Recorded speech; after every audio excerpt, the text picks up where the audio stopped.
شرقيا فأتت به قومها تحمله قالت يا مريم أني لك هذا। তো মারিয়াম আলাইহিস সালাতু ওয়াস সালাম যখন জিবরাইল আলাইহিস সালাতু ওয়াস সালামের কাছে এই সকল কথোপকথন হইতেছে, কথা বলতেছেন, তো তিনি বললেন আমি তোমার থেকে আল্লাহ তাআলার কাছে আশ্রয় চাই। ক্বালা ইন্নী আউযু বির-রহমান, যে তোমার থেকে আমি আল্লাহ তাআলার কাছে আশ্রয় চাই, কারণ তুমি যে কোন ধরনের মানুষ বা জিন বা কি সেটা আমি জানি না। তখন জিবরাইল বলেন তুমি আমাকে দেখে কোনো খারাপ মন্তব্য অথবা কোনো খারাপ ব্যক্তি অথবা খারাপ মাইন্ড নিতে পারবা, কারণ তোমার যে মালিক রহমান, সেই রহমানের পক্ষ থেকে আমি তোমার কাছে এসেছি। সুবহানাল্লাহ। তখন আল্লাহ তাআলা নির্দেশে, আল্লাহ তাআলার ইশারায় হযরত মারিয়াম আলাইহিস সালাতু ওয়াস সালাম তিনি গর্ভবতী হয়ে গেলেন। তারা কি সুসংবাদ দিয়েছেন যে আল্লাহ তাআলা তোমাকে এমন একটি সন্তান দান করবেন যে সন্তান হবে বিশ্বের মধ্যে একদম আমানতকারী, বিশ্বের মধ্যে পরিচিতিকারী, বিশ্বের মধ্যে মানে যাদেরকে মানুষ পিছাবে দেয়, যাদেরকে মানুষ নিজেদেরকে পরিষ্কার করার জন্য যাদের কাছে যায়, তাদের মধ্যে অন্যতম হবে তোমার সন্তান। সুবহানাল্লাহ।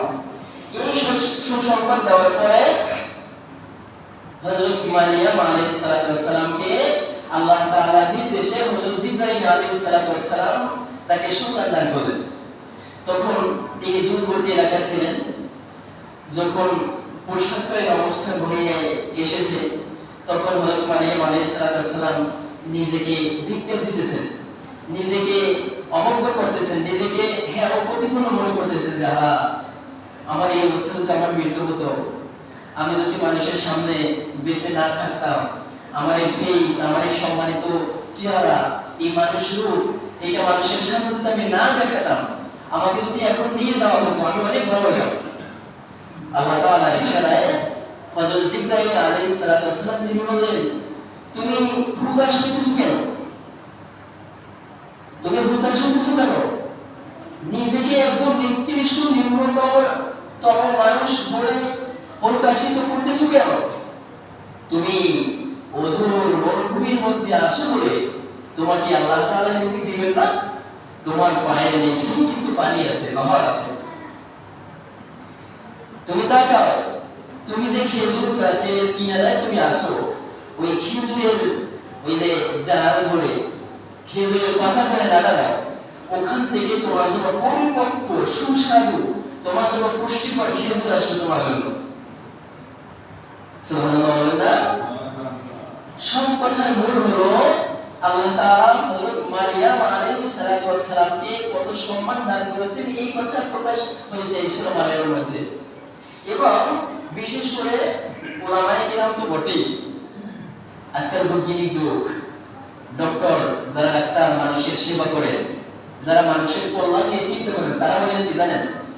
তারা বলেন গর্ভবতী মায়েরা সন্তান পেটে রাখা অবস্থায় যদি সূরা মারিয়াম তেলাওয়াত করে, তাহলে তাদের সন্তান অবশ্যই খুব উন্নত মানের হবে।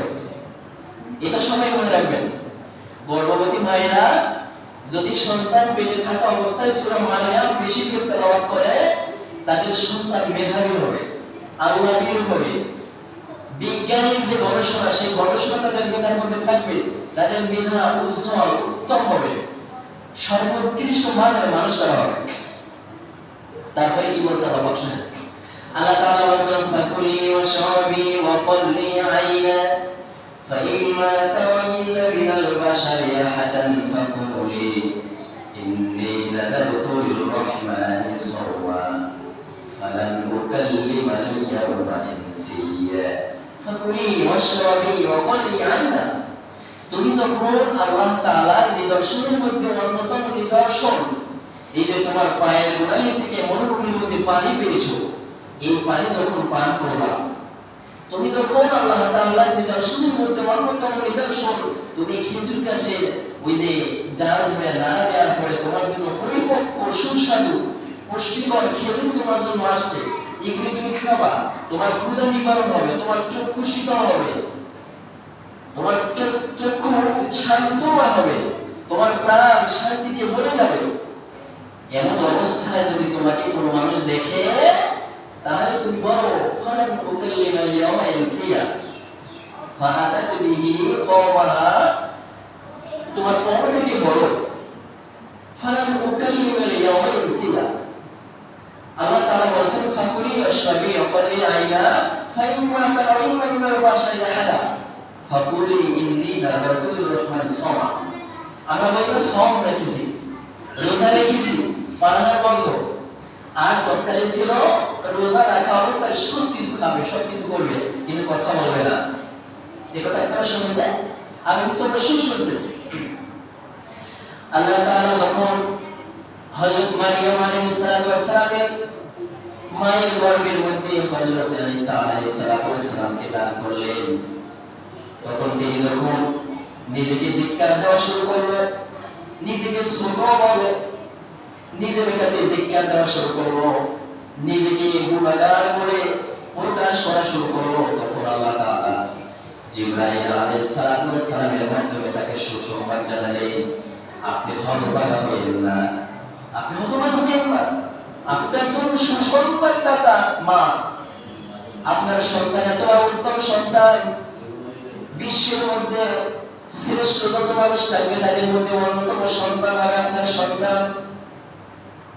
অতঃপর আপনি যখন আল্লাহ পাক এই সকল নিয়ামত ভোগ করবেন, নিয়ামত খাবেন, পানি পান করবেন, মানুষ যখন আপনাকে দেখবে তখন আপনি মানুষের কাছে বলেন, আমি কিন্তু এখন রোজা রেখেছি, তোমাদের সাথে কোনো কথা বলতে পারবো না, আমি রোজা রেখেছি, আমি তোমাদের সাথে কোনো কথা বলতে পারবো না।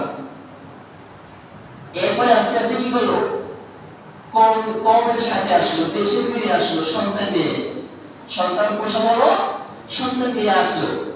কি অবস্থায় সমাজের সবাই যারা তো মারিয়ামের বিয়ে হয় নাই, মারিয়ামের কি বিয়ে হয় নাই, তাহলে এখন শয়তান আসছে, সন্তান আসছে কোথা থেকে? মানুষ বলা বলি কারা খুশি খুশি যে আরে তোমার বাবা তো অনেক ভালো ছিল, তোমার মা অনেক ভালো ছিল, তোমার বাবা তো বেবিচারে, তোমার মা বেবিচারে ছিল না, তোমার বাবা তো জিনাকার ছিল না, তোমার যে মামা জাকারিয়া আলাইহিস সালাতু ওয়াস সালাম তিনি একজন নবী ছিলেন, তিনি অত্যন্ত একজন ভালো মানুষ ছিলেন, তাহলে তোমার এই অবস্থা কেন? মানুষের রূপে আস্তে আস্তে করে মানুষ বিজ্ঞান দেওয়া শুরু করলো, মানুষটাকে ইহার প্রতিপন্ন বলা শুরু করলো, মানুষটাকে সমাজ থেকে তাড়িয়ে দেওয়া এই অবস্থা শুরু করলো। তখন তিনি বললেন, তিনি তো বলছেন আমি রোজা রেখেছি, আমি কোনো কথা বলতে পারবো না, তার মানে রোজা রেখেছি বললেই মানুষ বুঝতো তিনি আজকে কথা বলবেন না, ইশারায় ইঙ্গিতে বলছে আমি আজকে রোজা রেখেছি, আজকে আমি কোনো কথা বলতে পারবো না, তোমাদের যদি কোনো কথা থাকে আমার কোলের সন্তানের কাছে জিজ্ঞেস করো। বুঝতে পারছেন ভাইয়া? হযরত মারিয়াম আলাইহিস সালাম তারাকে যখন কওমের লোকজন সবাই বলল তোমার বিবাহ হয় নাই, বিবাহ বন্ধনে আবদ্ধ হও নাই, তোমার কেমনে সন্তান হলো, সন্তানের উপরে হলো, তুমি অবশ্যই একজন খারাপ মানুষ, তোমার বাবা ছিল ভালো, তোমার মা ছিল ভালো, তোমার মামা ছিল ভালো, সবাই ভালো ছিল, তুমি খারাপ কোথা থেকে আসলা? হযরত মারিয়াম আলাইহিস সালাম বারবার বললেন, আপনারা আমার কাছে কোনো কথা জিজ্ঞেস না করে ইশারায় বলেন, আমার কোলের সন্তানের কাছে আপনারা জিজ্ঞাসাবাদ করেন, বলে তুমি কেমন বোকামি কথা বলতেছো, তুমি কেমন কথা বলতেছো? কোলের বাচ্চা, ছোট দুধের বাচ্চা, সেই মতো কথা বলতে পারে? তিনি বারবার ইশারা করলেন যে আমার সন্তানের কাছে জিজ্ঞেস করেন।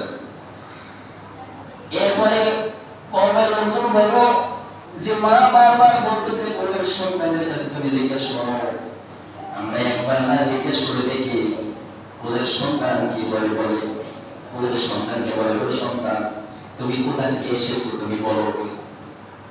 সেই কোলের সন্তান হযরত ঈসা আলাইহিস সালাম বলেন, ক্বালা ইন্নী আবদুল্লাহ আতানিয়াল কিতাবা ওয়া জাআলানি নাবিয়্যা। ক্বালা ইন্নী আবদুল্লাহ, আমি অবশ্যই আমাদের বান্দা, এতে কোনো সন্দেহ নেই। আতানিয়াল কিতাব, আমাকে আল্লাহ তাআলা কিতাব দিয়েছেন, অর্থাৎ আমি একজন নবী। সুবহানাল্লাহ বলবেন না? বলবেন না? সুবহানাল্লাহ বলবেন। যখন কোরআন শেষ বাচ্চা তিনি আবার বলেন কোরআন আব্দুল্লাহ আতানিয়াল কিতাবা ওয়া জাআলানি নাবিয়্যা আমি নবী হয়ে এসেছি দুনিয়াতে সুবহানাল্লাহ। তখন কওমের সকল লোকজন সবাই পূর্বে যে সকল কথা বলা করলো, যে সকল দোষারোপ করা শুরু করলো, তখন তাদের সব দোষারোপ দূর হয়ে হযরত মারইয়াম আলাইহিস সালামকে তারা নিজের দিকে টেনে আপনজনের মতো তাকে গ্রহণ করলো। ওয়াজালানি মুবারাকান আইনামা কুনতু ওয়া আওসানি বিস-সালাতি ওয়াজ-যাকাতি মা কুনতু হাইয়া।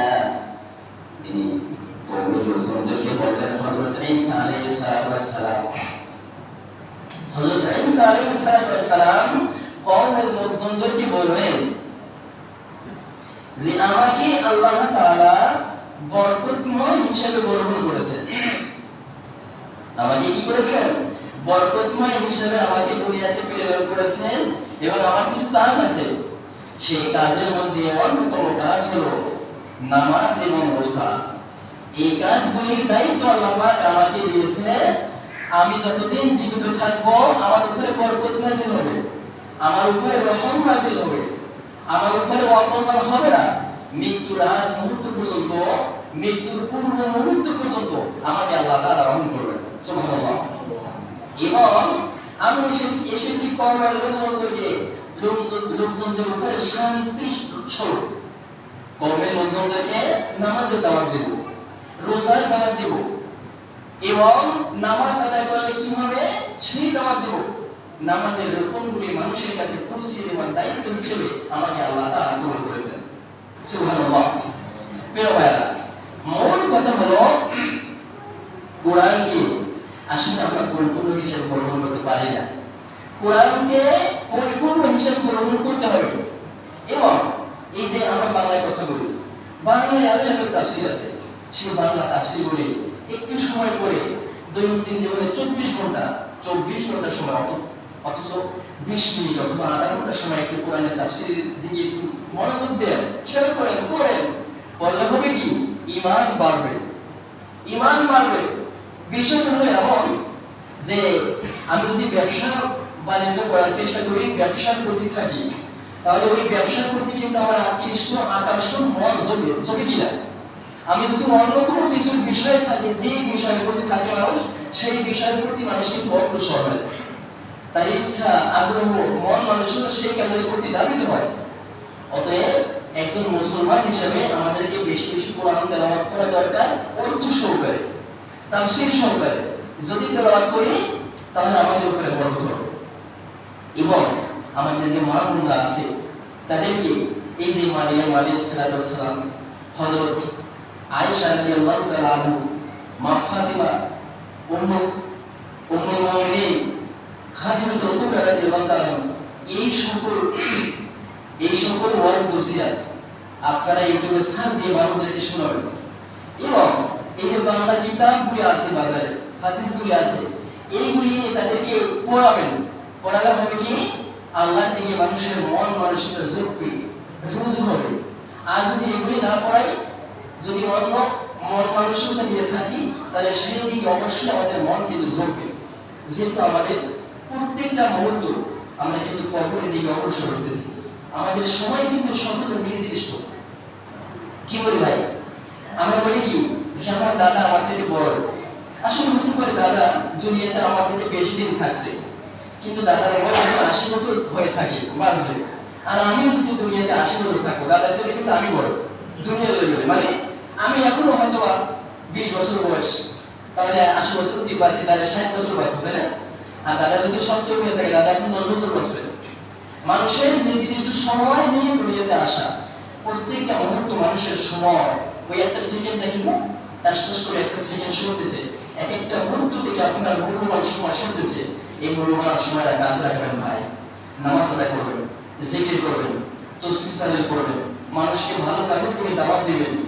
ওই যেগুলিতে গুনাহ হয়, অন্যায় হয়, খারাপ হয়, বাজে কথা, এগুলো করবেন না। মানুষের বিপদ, মানুষের খারাপ ভালো করতে মানুষকে না পায়, টাকা দিয়ে, পয়সা দিয়ে, শক্তি দিয়ে বুদ্ধি দিয়ে না পারেন, মানুষের ক্ষতি করা যাবে না, ক্ষতি করা যাবে না। এটা মুসলমানের কাজ। আল্লাহ তাআলা আমাদের সকলকে মুসলমানিত্ব রক্ষা করার তৌফিক দান করেন। সকলে বলে আমিন। এবং কোরআন এবং হাদিসের আলোকে আমাদের জীবনকে গঠন করতে পারি। আল্লাহ তাআলা আমাদের সকলকে মৃত্যুর আগে কলেমা নসিব করেন এবং আমাদেরকে দয়া করে শহীদ মর্যাদা দিয়ে দান করেন। আমিন। সুন্নাত বাকি আছে, তার সুন্নাত